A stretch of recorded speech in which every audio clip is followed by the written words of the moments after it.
and hopefully you have coffee. Sorry. Hopefully you have coffee or tea or something that you can relax with and enjoy this presentation. I'm very excited about it. I'd like to thank the following agencies who represent the planning committee that organizes the community breakfast. And I will say we're hopeful that in the near future we'll be able to return to in-person. But until then, we're going to continue with these quarterly, and hopefully by the next one we'll be in person.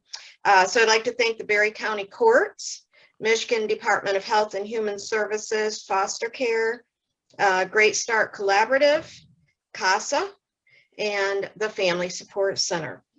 So today we're going to hear about a great topic, blue zones, and our speaker today is Allison Wiswell, and she championed the Berry County effort to bring blue zones in. She is the Activate Director for the Berry County region. She works with local leaders, the local steering committee, and blue zones experts to develop environmental and food policy strategies that will improve the health of everyone in Berry County.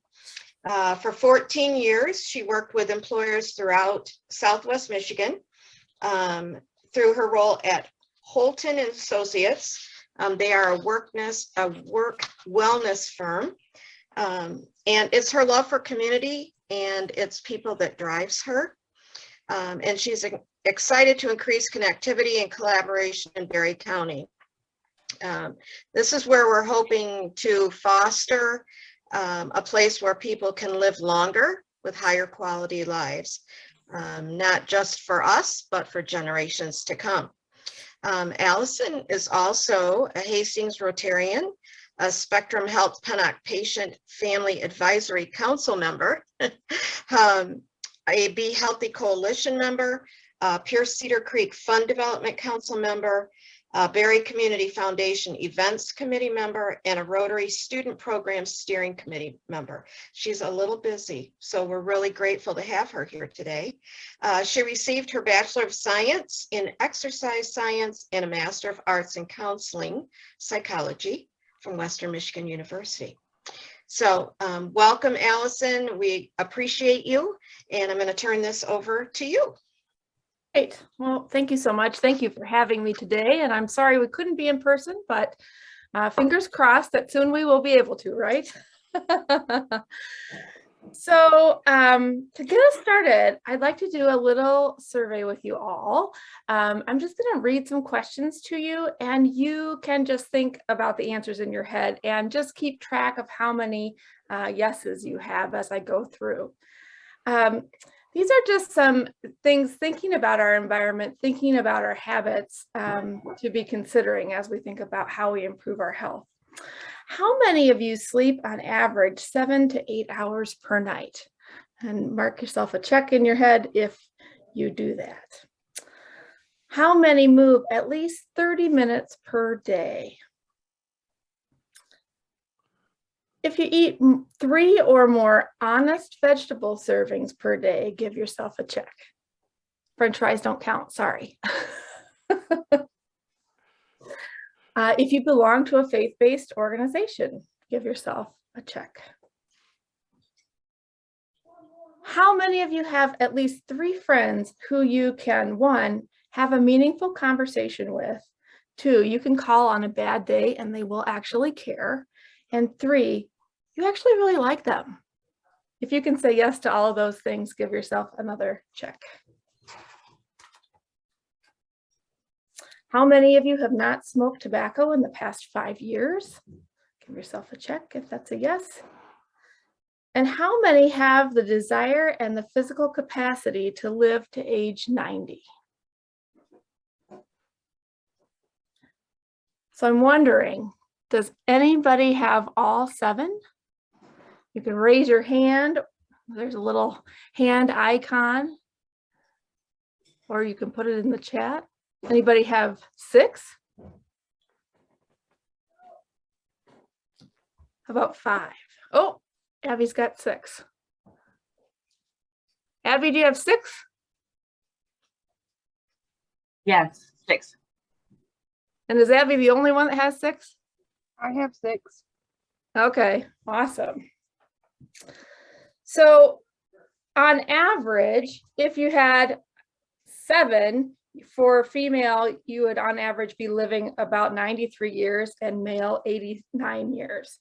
If you had 5 or more, your average lifespan would be around 86 years or 82 years for male. And 2 checks, female lifespan is estimated at about 79 years or 75 years for men. Throughout this presentation, I have some questions here and there just to keep it engaged and keep people thinking. I think going forward, I'll utilize the chat, but I do have some giveaways. So you can, if you are first to answer one of my questions, you can either opt to have a Blue Zones Activate t-shirt, or I also have some copies of the new Blue Zones challenge book. So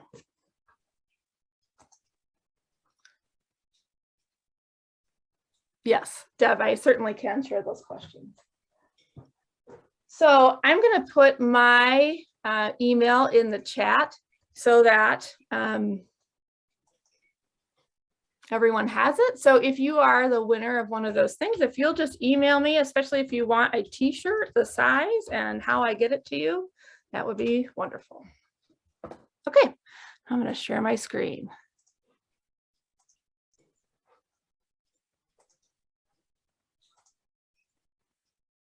Everybody see that? Yes? Okay. So Yes. today I wanted to start sort of from the very beginning, talk a little bit about the Blue Zones origins. Where are the Blue Zones? What are they all about? Talk a little bit about the people that live in those areas.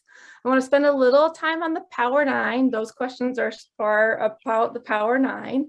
And then I want to spend some time talking about what we've done in Berry County over the past 2.5 years. So let's go to the next slide. So the Danish twin study shows us that is looking at identical twins and putting them in different environments, and found that the environment really shaped a large percentage of how their health was determined. And so from that study, they found that it was really about 20% that was genetic predisposition. Another 20% came from environmental factors. 50% of our health is determined by our healthy behaviors or lack thereof, and then 10% was related to access to care. So looking at that study, Dan Buettner, who is our founder of Blue Zones, was a National Geographic explorer and researcher, and he really set out to think about, find those areas of the world where people live longer, healthier lives. He thought there must be, some sort of prescriptive thing that helps us to live those longer, healthier lives. And so he went off around the world and he found these 5 areas across the world that have, on average, people living 10 plus years longer, and they have a much lower rate of chronic disease than we have, and also a higher quality of life. So people tend to die in their sleep, and they're gardening in their hundreds. And so what's that about? So those areas are Okinawa, Japan, Icaria, Greece, Sardinia, Italy, the Nicoya Peninsula in Costa Rica, and one place in the United States, which is Loma Linda, California.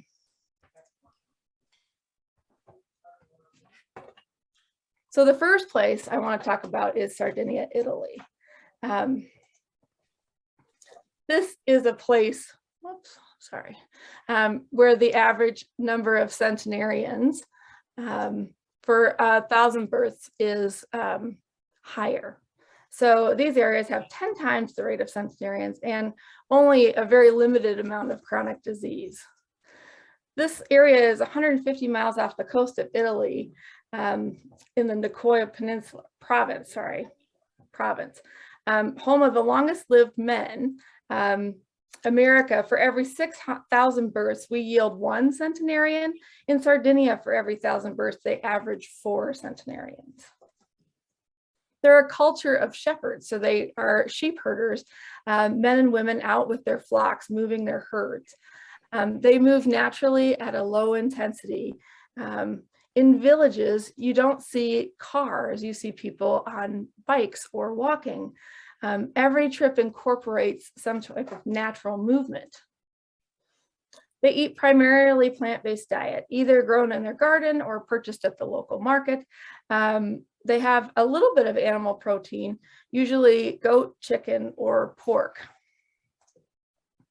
And they say they get really excited when they have some of that pork.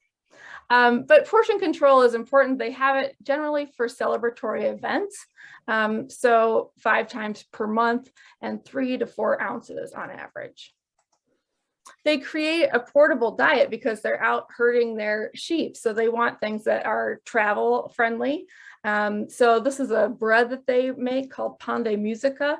It's an unleavened bread that's made from durum wheat. And they put it in their packs and then they can take it and go traveling with the flock. They also make this cheese from sheep's milk called pecorino. It's delicious and it has really high amounts of omega-3 fatty acids. Also, they have lots of vineyards in Sardinia, and they drink wine daily, but they generally have it with a meal shared with family and friends, and generally it's only 1 to 2 glasses per day max. They also really revere their elders, so tend to live multi-generationally, and also as you age, you are really, people really revere you. So they live on average 4 to 6 years longer than those that don't live multi-generationally. They discovered something called the grandmother effect, where children living with their elders had lower rates of infant mortality and disease. And the same was true for the elders, right? They lived longer, had a higher sense of purpose living with their family. This is a place where you see 103-year-old men out riding bikes, chopping wood, doing lots of work.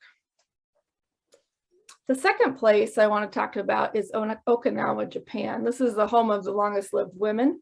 They live a good 12 years longer than our average population. Longer, they have 1/5 the rate of breast cancer and colon cancer, and 1/6 the rate of heart disease. They too tend to eat a plant-based diet. Things like this, which of course are very familiar to us, like a tomato, but then also things like this. This is called a Goya or a bitter melon. They chop this and saute it and put it into stir fries. And this vegetable has been shown to clean your blood, kills cancer cells, and decreases inflammation. They eat lots of legumes, 7 times as much tofu, and they take time to downshift. This is called a moai. People may have heard that term thrown around a little bit here in Berry County. A moai is a group of people that come together, sort of like a right tribe. So in Okinawa, moais are created from birth, and this group of women has been together in a moai for 90 some years, right? So they meet every week and come together to, solve the world's problems. But this social connected piece is a piece of the culture of that community. So if you didn't show up to this moai, people would be coming and looking for you, right? And finding out why you didn't get there. So it does create this connected piece so that isolation really isn't possible. There's always people checking in on you. These women have been in the moai for 97 years. And they feel like this connection really does have a profound effect on the population. What 2 most dangerous years of your life are? They are the year you were born and the year you retire, researchers believe it has to do with the purpose. So in Okinawa, they don't have a word for retirement. Instead, they have the word ikigai, which means translated to the reason I get up in the morning.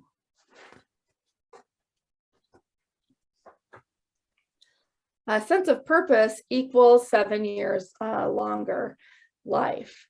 And this picture is of a 103-year-old karate master, and his ikigai is to teach his art to others. This is a 97-year-old fisherman whose ikigai was to spear fish to provide for his family.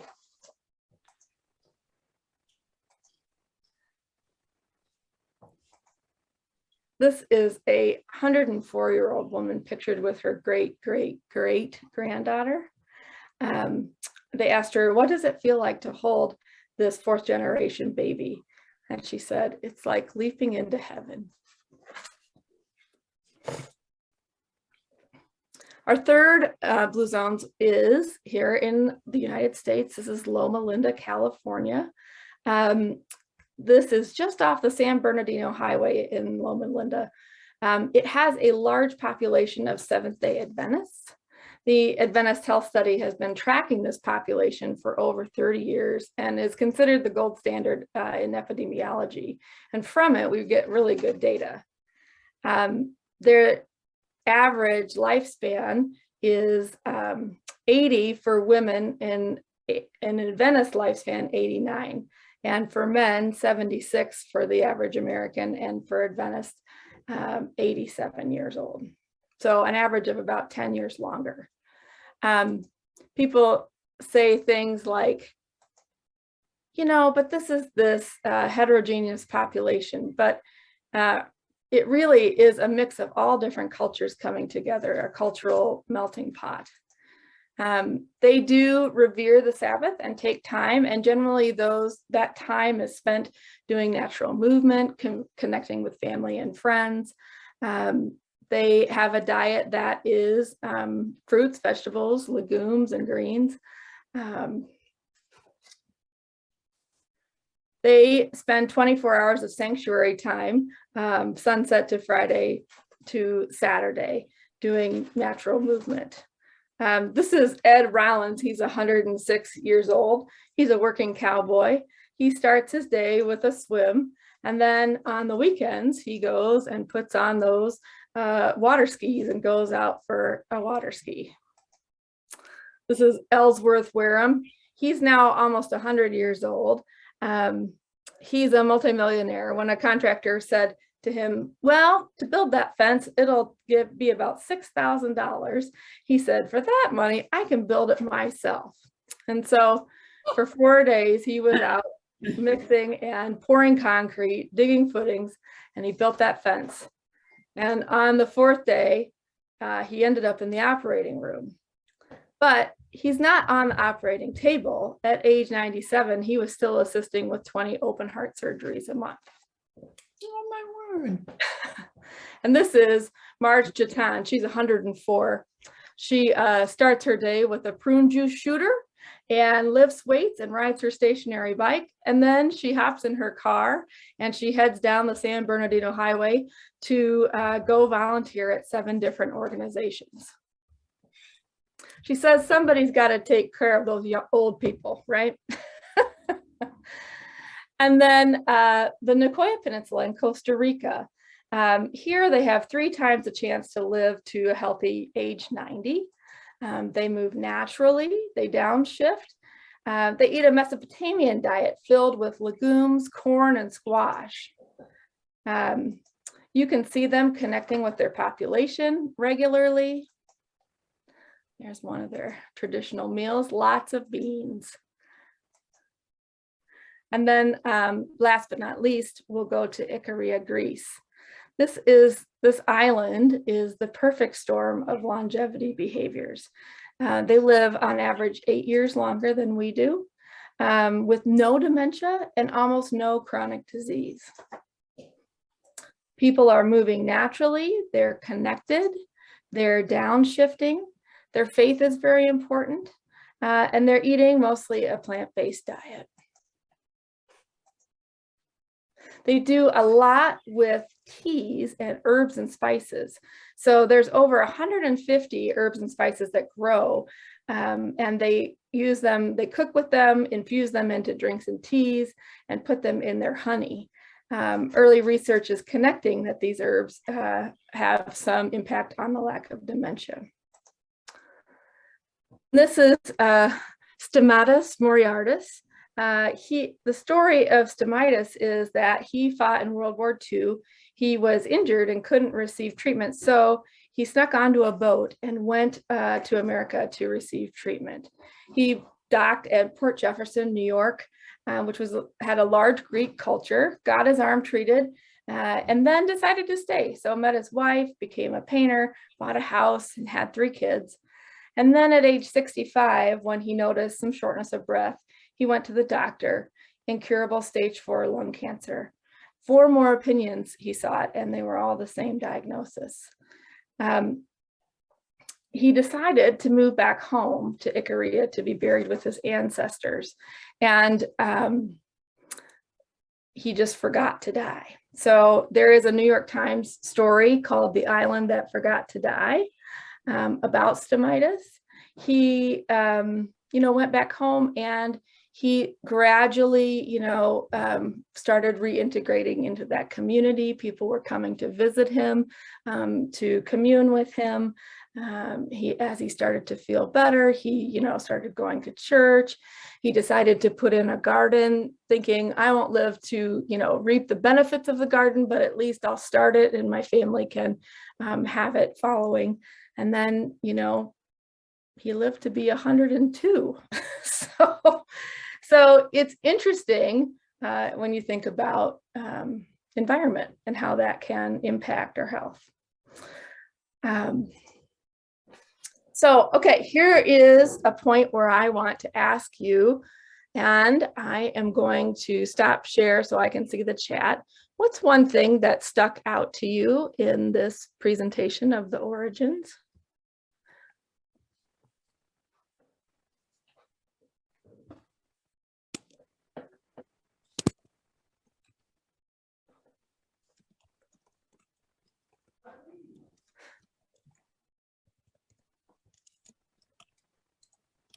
All right, Julie was first, foods that they eat.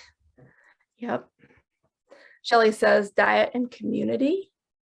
Liz says connection to others and environment. Cheryl says faith and plant-based foods. Linnea says natural movement seem to be the most consistent piece. Yep, very good. So Julie, if you want to shoot me an email, whether you want a t-shirt or the Blue Zones Challenge book, I'll happily get that to you. Thanks for everybody who commented. I'm going to go back to my screen here. So then they looked at these 5 places and they thought, okay, well, there must be some, let's see if there's some common threads between these areas, even though they're very culturally different. Wonder if there's some commonalities. And as many of you identified, there do seem to be. The top of this chain is movement naturally. So yes, all of those communities have built-in natural movement. They're not necessarily going to a gym or working out, but they are moving throughout their day. They cultivate the right outlook, right? So considering, time to downshift, thinking about what their purpose is, what thing brings meaning, or things, I should say, brings meaning to their life. They eat wisely. So they eat a smaller portion than we do.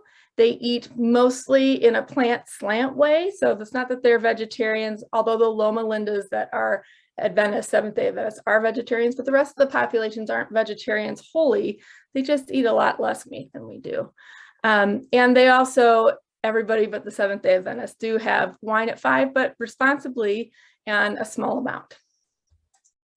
And then they really do spend time in connection. So, they put their loved ones first. Like I said, they often are living multi-generationally. They create these right tribes of connections of social folks that are invested and engaged in those same things that they are, and they belong to some sort of faith-based community as well.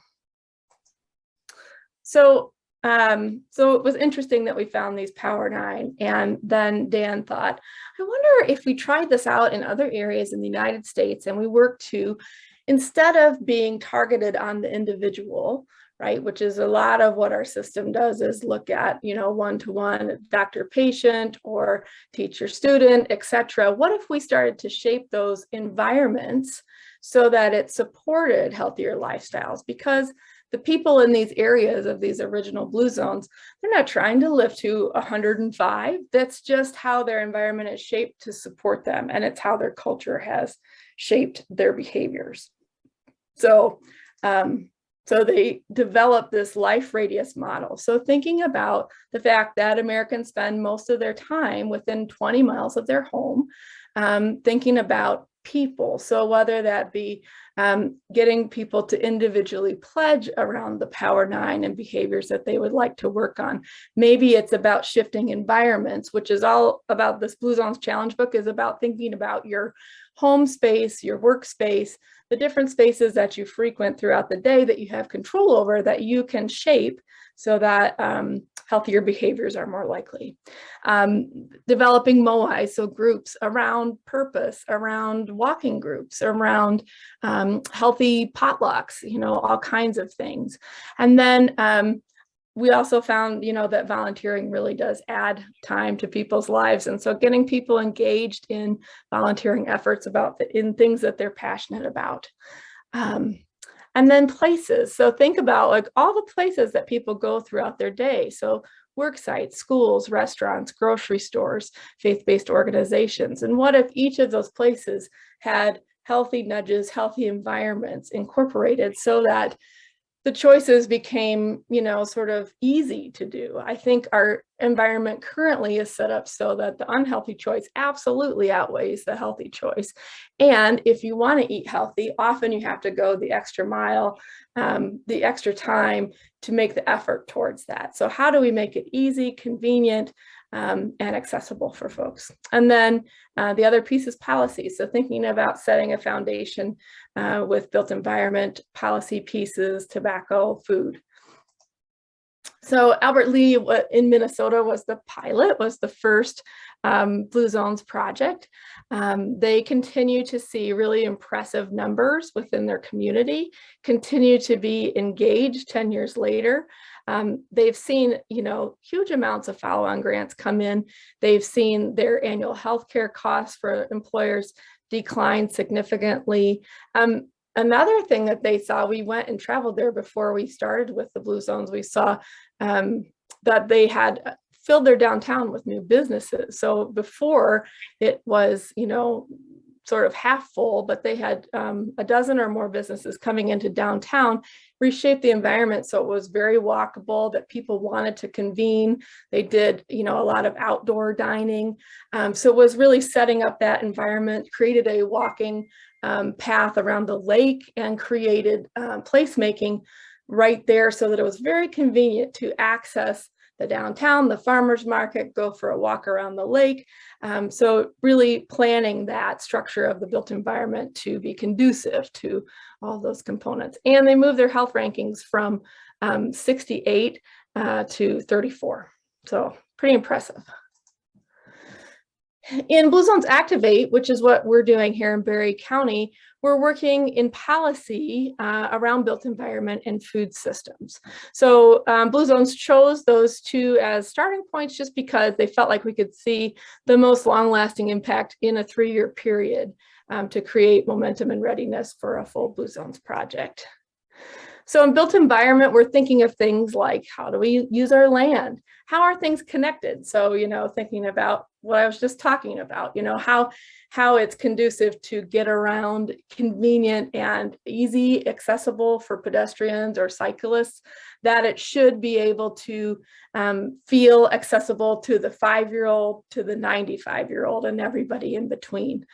That it feels safe, right? So a lot of people will say, well, I would ride my bike, but I don't know. The traffic's really busy and that sort of freaks me out, right? And so you see the people, the hardcore Barry-Roubaix people, right? They are going to bike no matter what, but really looking to design space so it feels conducive and safe for all users. And also site design. So thinking about things like, if you are a pedestrian or a cyclist, do you meet a large parking lot before you get to the place, your destination? Or do you go right to the storefront and the parking lot is to the side? So design in those ways that makes it a little bit more convenient to travel in different ways.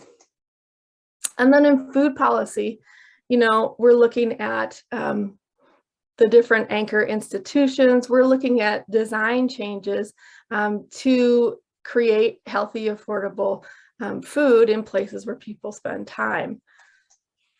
So here's another question. What is one change you could make to your home or work environment that would strengthen one of those Power 9 behaviors?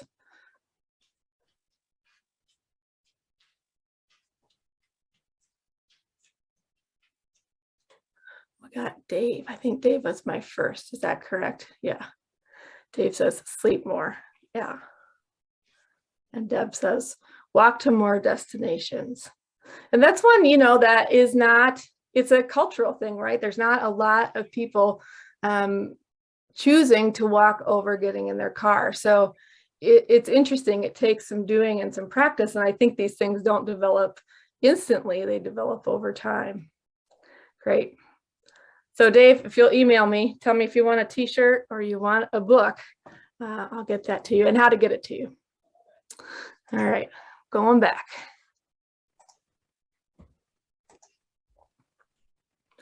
So we started Barry County Activate in September of 2019. We have a steering committee and a built environment and a food systems committee that's comprised of about 50 members of the community. Tried to really make sure that we had a good representation across the county. And then we dove into discovery visits, which we were able to do prior to the pandemic. So we were lucky to have national experts on both sides of built environment and food systems that we're blessed to work with, who came in for visits for 3 days apiece and did tours of the county and focus groups and really, got a feel for who we are, what our assets are, and developed reports from that. And then we looked at that point, then in the develop phase, we work in a 4D process. So discover, develop, design, deploy. So then in develop, we did go to a virtual learning webinars because of course that was the pandemic. So we did, based on what people were interested in learning more about in built environment and food systems, webinars across the summer of 2020. And then we held summits virtually in 2020, August and September. And I was really impressed by the amount of attendance that we had in those summits based on having to be virtual. So I felt like people were really engaged and invested in thinking about what structural pieces help to build that strong foundation in built environment and food systems. Those reports then were developed, and from those, priorities were identified from the community of areas that people felt were important to work on. From those priority areas, then we formed action plans and teams and got to work. So you saw people really engaged, coming together to sit around together and talk about what those priorities were in our discovery. One of the things that was highlighted, and I think probably COVID highlighted it even more, was the trails that we have throughout Barry County. So people were very invested and engaged in our trails, development, connection, and highlighting them. So I think people were more willing to go out and explore trails because they wanted to get out of their house, right? And wanted to have, places that walkability did meet them. Good sidewalks, connectivity, beautiful downtowns. And we think about the pedestrian that comes into the downtown, and we know that storefronts do much better if somebody is walking versus driving to a one-stop destination, getting out, parking, going in and coming back to the car, right? So if you park once and go to multiple places, you're probably more likely to stop in to various places that you might see something in the window. So it bodes better in terms of downtown. And then people, wanted to get out and connect, right? Even in the pandemic, they wanted to get outside and meet with people. Small town rural feel was very important for folks that lived in Berry County. We want to remain that way. We like the rural character. We saw, some complete streets where there are bike lanes, as well as pedestrian sidewalks. That was highlighted. Of course, we have the Berry Bay that comes every year. And so thinking about the ways in which we welcome cyclists and invite them to come, because we know that they are some of ours, but also people coming in from all over. But they also come multiple times a year to ride the route, to train. And so, creating that environment that supports and welcomes them. And then thinking about safe routes to school, thinking about getting kids having some activity at the front and the back end of a school day really has been shown to increase, their readiness to learn, and doing that safely, right? We're not just going to set kids off on their own to get to school by walk or bike, although we used to do that, right, back in the day. And so anyway, thinking about pedestrian crosswalks, thinking about satellite drop-off places. So many people said, but we're rural and, we're not going to have our kids walking from way out in the country, but thinking of places like maybe it's a church parking lot that's close by, but can cut down on the congestion of school drop-off, and then kids can walk safely with an adult on the front and back end to school, and also get some movement and exercise on the front end of their day. So a countywide trail team was developed. Catherine Getty and Jennifer Antel are our co-champions there. We received a grant from the National Park Service. It's a technical assistance grant, so not dollars, but will help us in terms of thinking about how we structure our countywide trail plan. We, through sponsorship from the Parks and Rec Commission of Berry County, the Paul Henry Trail Association, and Blue Zones, we partnered with Whiteman to design the countywide master plan, and that is underway currently. We got community input at the Berry County Fair throughout that week. Also created a story map and had people tell us about the trails they use, the trails they love, assets or things that they wish were there. And I think have designed a really nice representation of local team members, some invested trail advocates, many in representation of the various trails around the county. Complete Streets, we formed an action team, and the co-champions are Brian Urquhart and Nicole Like. The Village of Middleville is the only area in the county that had Complete Streets policy already in place. So we decided to start there and develop workshops for practitioners, village council members, DDA, downtown business owners, and community leaders to talk about what Complete Streets really means, because there's often a knee-jerk reaction to Complete Streets because they think it means very specific things, but there's a whole host of concepts that Complete Streets really does represent. So we did some education around all of those pieces and what it can bring to downtown spaces. During Heritage Days, we did a pop-up demonstration on Russell Street. So we did a crosswalk, a temporary crosswalk with chalk, spray chalk. We did a bike lane, we did a mini roundabout. So allowing people to try things out has been a really good strategy in terms of getting community engagement and education around possible changes to the environment, and find that community engagement is really the key to that. Without it, it feels like you've changed our environment overnight. Why did you do that? We don't want that. So I was pleased to see that it was pretty easy to do that. And of course, it just washes away, but can do that really in any area of our county. In Safe Routes to School, Maple Valley raised their hand and said we would really like to go forward with Safe Routes to School plan. Brian Green is our champion there. All three schools are engaged. They've formed an action team. They received the mini grant from the Michigan Fitness Foundation and hired a coordinator. and they're working currently to do data collection and program pieces to submit a major grant submission in the fall. So another thing that happened organically with Safe Routes to School in Nashville was that a Nashville Steps group just formed and said, we really want to show that our community is invested and engaged in a walkable community. And so started a group to walk and show that they are invested. So I thought that was really cool to see. We held a built environment marquee charrette. So we looked at prioritized projects and selected 4, doing a voting survey out to the community. And then we did walking audits in the morning. So it's really interesting how much information you can get actually physically walking an area versus looking at it on a map, and what you learn from that.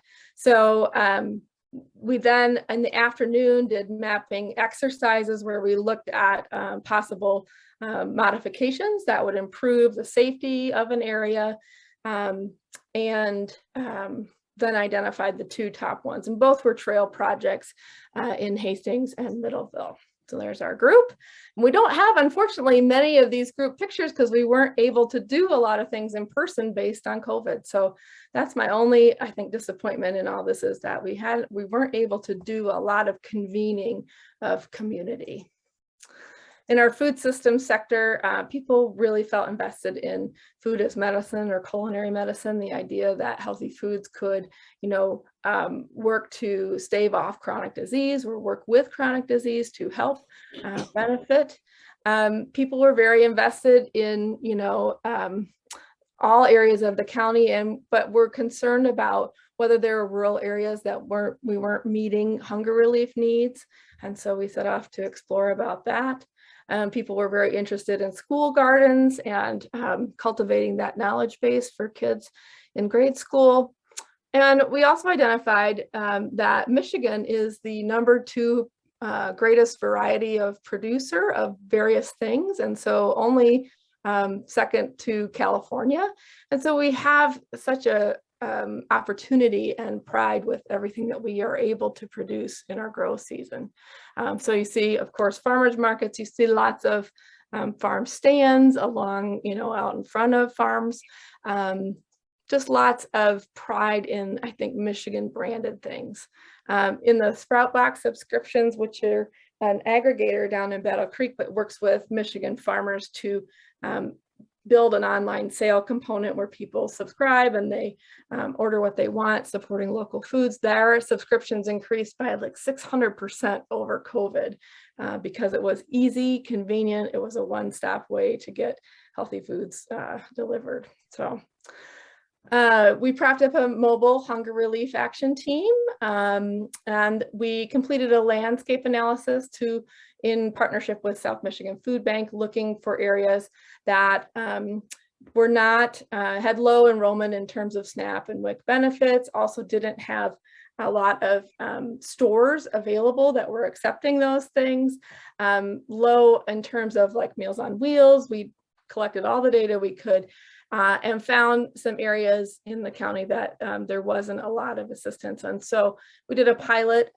program from August to October of 2021 and created healthy meal kits. So each box had 2 full meals with recipes, and then also received a produce box per distribution per family. We served 552 individuals, and we had a 90% return rate over the course of the 5 weeks of distribution. Participants reported that they were helped with their grocery costs, and they also did increase their fruit and vegetable consumption.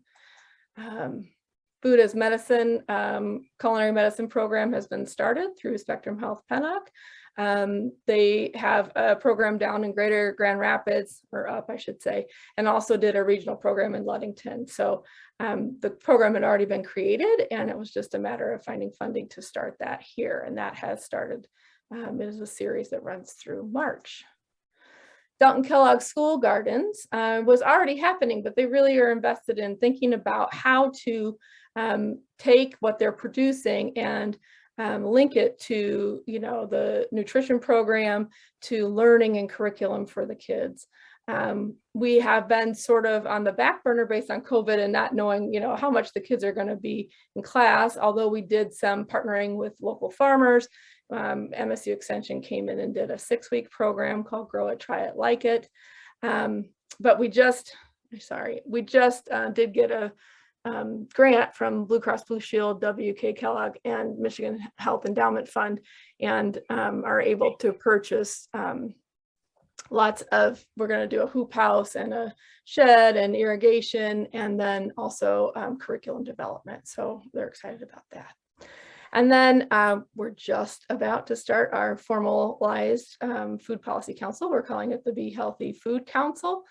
We've been working quarterly over the course of 2021, looking at strategy, vision, mission with Maggie Adamick, which is our national expert. And our first meeting starts at the end of this month.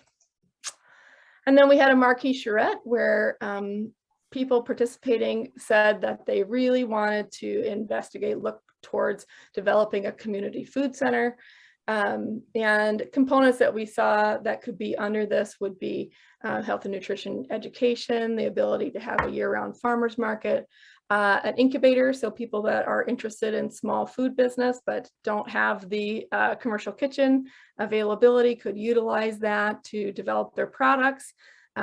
Retail sales, so like a retail hall of healthy foods that are quick and easy and accessible, hunger relief programs, event space, and aggregator services. So we have formed a team there working on a feasibility study. We've done the first phase and are moving into the second phase, for which we just got funding from the county. So we're very excited about that. That's a work in progress as well, but it is really exciting. We're actually traveling later today over to the Allen Neighborhood Center in Lansing to check out their program and operation and how they make it all work. So exciting things. In terms of community engagement, the blue mailboxes that happened with the seed distribution program through United Way, where they were donated seeds from Walmart and thought, how are we going to distribute all these seeds? It was truckloads of seeds. And so we decided to do mailboxes throughout the county at the local libraries and did seed packets to put in them to distribute to folks. Then once we had the mailboxes, we thought, well, we should do more things. So we did then stress dogs and had people take pictures of themselves doing healthy things with their stress dogs. We got some great pictures submitted. We also did food distributions through the USDA Farm to Families programs in the summer of 2020, and we distributed 208,000 pounds of fresh produce over a 5-week period. Held a community event where we had 80+ people, which I thought was pretty cool on a Zoom meeting. Some of those familiar faces, gave away some giveaways. Sorry, I realize I'm running over time, so I'm sort of trying to go fast. I don't know if you've seen the Blue Zones bus, but I think it turned out really well. So I'm always so excited when I see it driving around town. And then we did another distribution in the winter where we distributed 313,000 pounds of food over a 5-week period. So in the mailboxes, we've done the seed packets, we've done the stress dogs, we did conversation cubes, we did Blue Zones meal planner subscriptions, and then most recently we did adult coloring books. Kim Metzger from the Health and Wellness Center has done some amazing cooking videos for us, talking about different Blue Zones recipes that are on the website. We did engagement at the county fair and both of the trail and community food center pieces to collect data and get people engaged. We also created a walking challenge over the summer, which I would anticipate we will do again this summer. We had 93 people sign up. You could do it virtually on your own if you wanted and just track your walking, or you could come and walk with a group. We did an in-town walk and then a walk at various trails across the county per week. Also did farmers market appearances with samples of some different Blue Zones recipes. I, of course, love the kids trying the thing and seeing if they like it. Lots of publications. And then there are free tools on our website. So there's the True Vitality Test that tells you, based on your behaviors, an estimated length of life. And there's a happiness test. There are online courses taught by Dan Buettner talking about environmental shaping in your home and at work. There are meal planner subscriptions, the Blue Zones Life Challenge, and monthly newsletter. So lots of things. So is there one thing that you feel inspired about from today's presentation?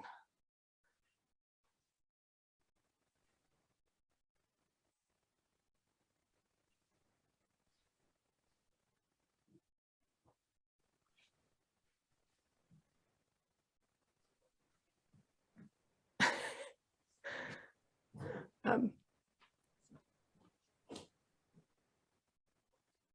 right, Linda, I think you were first. You said walking. Deb says making a list for my husband for the summer. Bill says the community's invested in change. Yeah, I agree with that.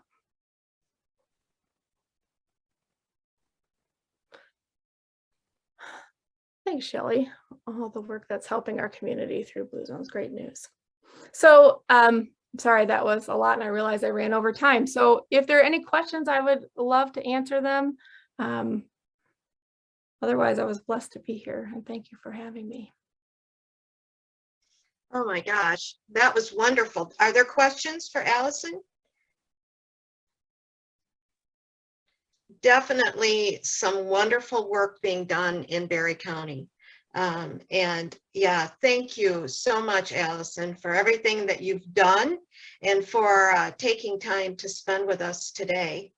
I hope everybody got some new information. I think some of us knew some things about Blue Zones, but I think this was a great update and probably new information for quite a few. It was really well worth the time, Allison. Thank you so much.